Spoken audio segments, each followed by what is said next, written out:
అందరికీ నమస్కారం. ఈరోజు వీడియోని ఖచ్చితంగా పూర్తిగా వినండి. అలాగే పక్కవారికి షేర్ చేయండి. ఎందుకంటే నేటి తరానికి ఇది చాలా ఉపయోగపడే వీడియో. ప్రతి మనిషికి ఒకానొక కష్టకాలం వస్తుంది. వచ్చినప్పుడు మరణించాలి అనిపిస్తుంది. ప్రతి మనిషికి ఒక స్టాప్ పాయింట్, వీక్ పాయింట్, ఒక మానసిక వికారం వస్తుంది. ఆ సమయంలో కొంతమంది సూసైడ్ అటెంప్ట్ చేసి సక్సెస్ అయిపోతారు. కొంతమంది మరణిస్తారు. కొంతమంది అటెంప్ట్ చెయ్యరు. కానీ భావం మాత్రం అలానే చాలా మందికి లోపల ఉండిపోతుంది. ఇంకా బాధాకరమైన అంశమేంటంటే, దేశ విదేశాల్లో కూడా చాలామంది హాస్టల్స్‌లో చదువుతూ విద్యార్థులు మానసిక క్షోభ తట్టుకోలేక ఆత్మహత్యలు చేసుకుంటున్న కేసులు చాలా ఎక్కువవుతున్నాయి. అందుకే ఎప్పుడూ కూడా ఇలాంటి పురాణ కథలు తెలుసుకున్నప్పుడు దుఃఖానికి మరణం పరిష్కారం కాదు. ఇది తెలుసుకోవాలి. ఎందుకంటే అనుకోని దుఃఖం వచ్చిందని నువ్వు మరణించాలి అనుకుంటున్నావు. కానీ అనుకోని దుఃఖం వచ్చినట్టే అనుకోని సుఖం కూడా రావచ్చు. ఆ సుఖాన్ని మనం అనుభవించాలంటే ముందసలు మనం బ్రతికుండాలి. అన్నిటికంటే విలువైనది జీవితం. ఇది మన గ్రంథాల్లో చెప్తున్న గొప్ప మాట.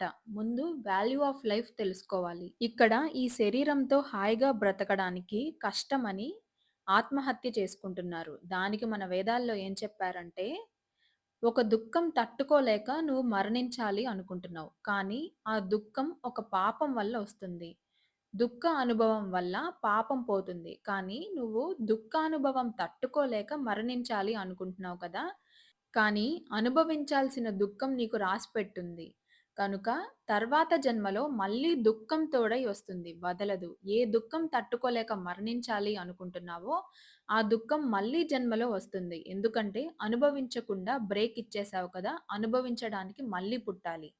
అప్పుడేం జరుగుతుంది అంటే, ఆ దుఃఖం అనుభవించడమే కాదు, ఆత్మహత్య అనే మహాపాపం వల్ల పాపమొస్తుంది. ఆ పాపం కూడా అప్పుడు తోడై డబుల్ దుఃఖమవుతుంది. అందుకే ఎట్టి పరిస్థితుల్లో కూడాను కష్టం కలిగితే శాస్త్ర సహాయంతో ప్రాయశ్చిత్తం చేసుకునే ప్రయత్నం చేయాలి కానీ, ప్రాయశ్చిత్త కర్మలున్నాయి. అలాగే మన పెద్దలను అడిగి యజ్ఞ, యాగాది క్రతువులు, వ్రతాలు, అనేక రకాల దీక్షలు చేపట్టి వేదకాలంలో చాంద్రయని వ్రతాలున్నాయి. అవి చేస్తే పాపనాశనానికి పనికొస్తాయి. కనుక పాపం చేసినప్పటికీ అయ్యో! పాపం చేశాను. ప్రాయశ్చాప్తుడై ప్రాయశ్చిత్త కర్మలు చేసుకున్నట్టయితే ఆ పాపం పోయి మళ్ళీ శుద్ధుడైపోతాడు. ఎప్పుడైతే పాపం పోతుందో దుఃఖం పోతుంది. ఎందుకంటే దుఃఖానికి మూలమే పాపం. అందుకే మన పెద్దవాళ్ళు ఏమైనా కష్టమొచ్చినప్పుడు ఈ వ్రతం చెయ్యి, ఈ ప్రదక్షిణ చెయ్యి అని చెప్తారు. ఇదివరకు ఎప్పుడో చేసుకున్న పాపం వల్ల దుఃఖం వచ్చింది గనుక, ఇప్పుడు ఈ పుణ్యం వల్ల, పవిత్ర కర్మ వల్ల పాపం పోయి, మళ్ళీ నీకు సుఖమొచ్చే అవకాశం ఉందని మన పెద్దలు చెబుతున్నారు. ఇక్కడ ఈ జన్మలో కూడా పాపం చేసినట్లయితే, ఈ జన్మలోనే మనం ఆ పాపం పోయడానికి సత్కర్మ చర్య చేసినట్లయితే, ఆ పాపం కూడా పోతుంది. అయితే కొందరు పాపం చేసేస్తే ప్రాయశ్చిత్త కర్మలున్నాయి కదా! ముందు పాపం చేసేద్దాం. ఆ తర్వాత ప్రాయశ్చిత్తం చేసేసుకుందామని చాలామంది సిద్ధమైపోతారు. ఇదెలా ఉంటుందంటే మందుంది కదా అని రోగాన్ని తెచ్చుకున్నట్టుంటుంది.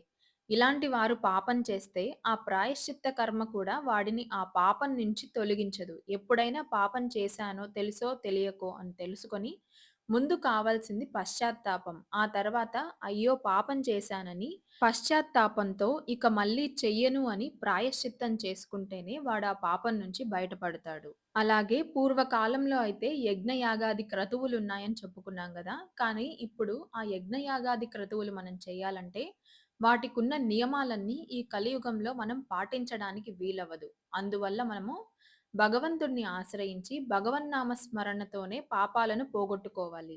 దుఃఖం నుంచి బయటపడాలి అంటే చేసిన పాపం నుంచి బయటపడే ప్రయత్నం చేయాలి తప్ప, ఆ పాపం వల్ల కలిగిన దుఃఖానికి ఆత్మహత్య పరిష్కారం కాదు.